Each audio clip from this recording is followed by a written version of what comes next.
So with the roof, the hydraulic system went off. I don't know what happened with that. We can't get it to go back down. We've actually disconnected the whole thing, and that's when we discovered we have that big hole in the roof. That really needs to be fixed, and that's something I'm going to try to fix before we get it back to you, because if rain gets in there, we're going to get mold and stuff, intrusion and rust all through the top of the roof. These things here, which are they're good wood. This is a good piece. This is a good set of wood. But it's also pretty heavy. It's 5.8 kilos. No, 8.5.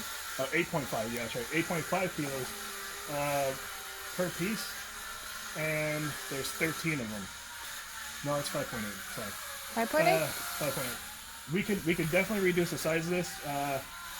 I'm not exactly sure what kind of wood this is, but I mean, I use wood that's actually about a third as thick as this for decking in Colombia, with 18-inch spacing between it, and it's fine. It doesn't bow.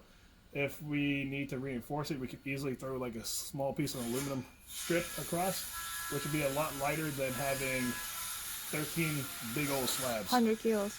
Almost. Yeah, it's almost 100 kilos, which I think is just entirely too much for a deck. I get more.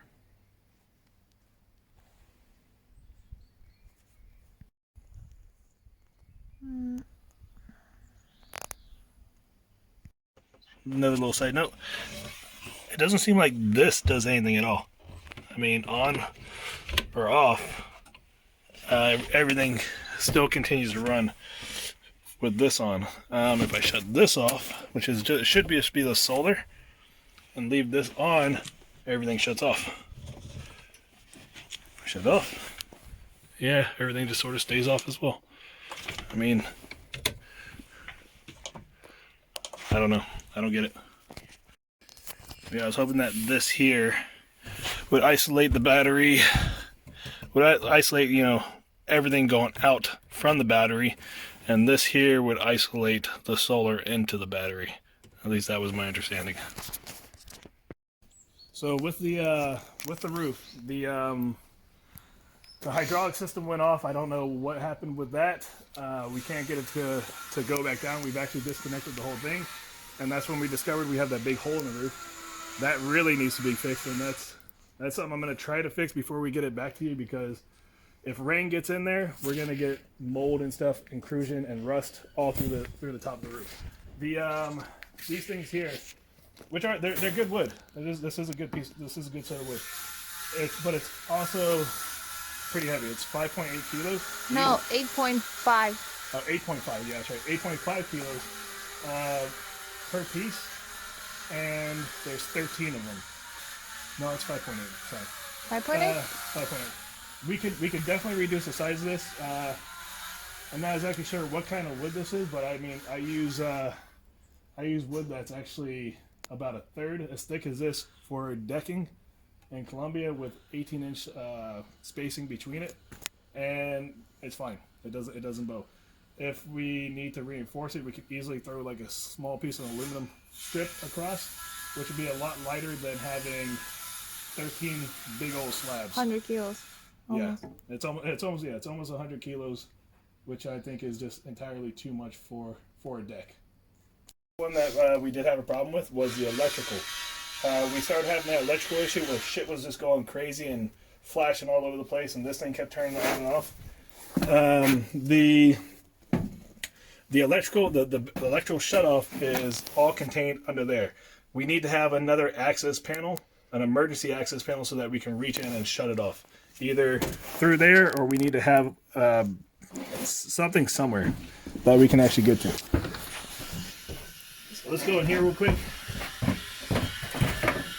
I mean, even if we have to take this, move this box over a little bit, and have a hole cut in somewhere around here that we can actually reach in, if in case of emergency, shut this off, shut off this, shut off all the all the breakers, everything. That's fine. Also, as you can see, a lot of this stuff is just sort of laying in here, like this fan. It's just laying here. We've got more double-sided wood, which I guess is to support this. I'm not sure. The the drain, this here is good. This is the one of the vents here. This is good. Normally they would be like on the other side with a plug, just in case you go through like any wet areas, and you just plug them. That's something we should look at for all these existing airways that we do have. Okay, miscellaneous things on our design that weren't added in. We had a piece that came up here, like just a little extension of here, so that we could have more cooking surface. That was not here, so that'd be nice to have that added back in. For the toilet, we still need to figure out exactly how to make that fit. There's a little bit of extra space on the back end here. We might be able to curve it out a bit or box it off on the back end and make it fit in there.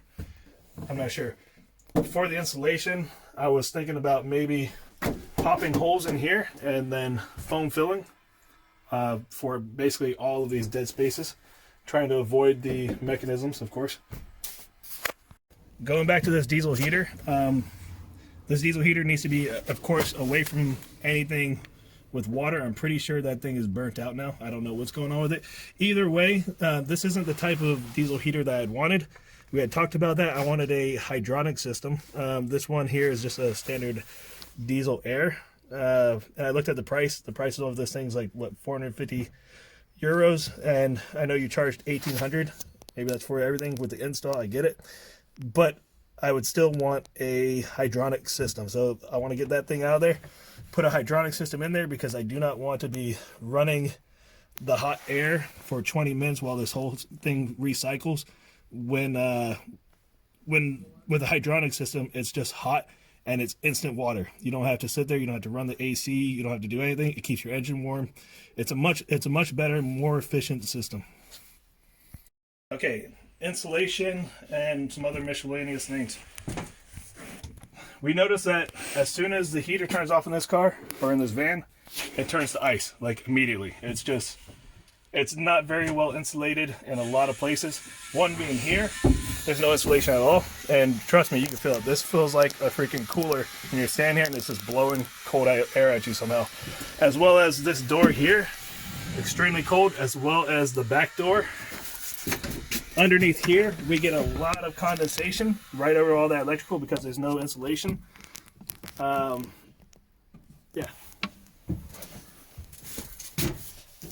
Where else? Back door. Yep, back door. Like right here, you have like this weird type of different splotchy paint that's going on here. You have different colors. It's not cool. Plus you got stuff like this. It's like, it's just messy. It's messy and asking for a fire or for a rat nest.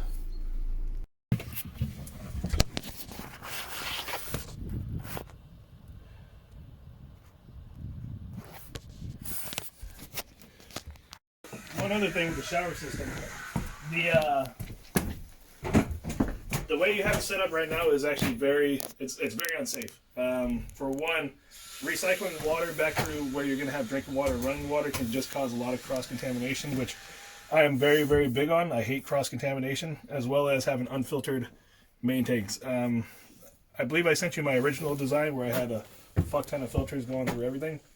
I understand if we can't do it all exactly the way I designed it, but we definitely need to have separate taps for our shower water and for our potable water.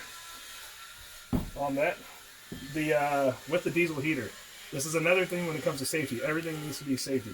When that alarm went off, it was by the vent, by the heater vent, by the heater channel. Where the exhaust is, there's also a big hole right here. There's also this big hole where maybe the smoke or carbon monoxide could have been coming back up and being sucked back through. I don't exactly know. But either way, we can't have big holes like that. One, for mice and rats and stuff like that. And two, for this carbon monoxide. Everything needs to be properly vented. And things need to be going away. I don't want to die in my sleep. That's going to be shitty. So let's take more care and actually think these things through, please. So for the shower, The design you have is a little bit on the bulky side and kind of cumbersome. I don't know if you recall the one that we talked about, but it was with magnets. So my idea was to have something that keeps them sealed in on the bottom here, and then you have these little metal tabs sewn into the four corners of your curtain, and then they come up here to where there's rare earth magnets underneath the wood here, and they just pop in, pop, pop, and that way you have your entire shower, and it just folds right up. So we've already seen the points of failure on this one. This is actually one of the very first things that broke. This whole door just ripped off when the toilet came out around the corner. I guess the fix for that is they have these metal plates that you can put on here. They have 4 screws in them, and then these screw off right into the middle of them. So essentially you have 6 points of contact on this instead of these 2 little tiny things that really don't hold into much. As far as the fill goes, this fill is in a very bad place over here. One, it's really complicated to actually fill it up because you have to like sort of move your chair, come over here, and then you can get water all over that place if you don't shut the hose off in time. Doing it by yourself is tough. I would rather the fill be outside, more probably towards the back of the vehicle where we have our tanks. I'd rather have the fill somewhere back under here. I'd rather crawl underneath if I have to, grab this pipe, bring it out, connect it, whatever. There's a way to do it. We'll figure it out. But the way it's set up right now is not the way. Okay, so I'm looking at my tank right now, and I'm noticing that the vent is actually on the bottom, and there's a little pipe right there. So one, that's probably why it's been leaking constantly as it's been driving down the road, and two, that's going to get a lot of contamination in it. I mean, you can already see it's full of mud and gunk and shit like that. That needs to be redone. I had talked before, I do not like having, there, look, I can see all the way to my vehicle right there. I can see my electrical and stuff like that.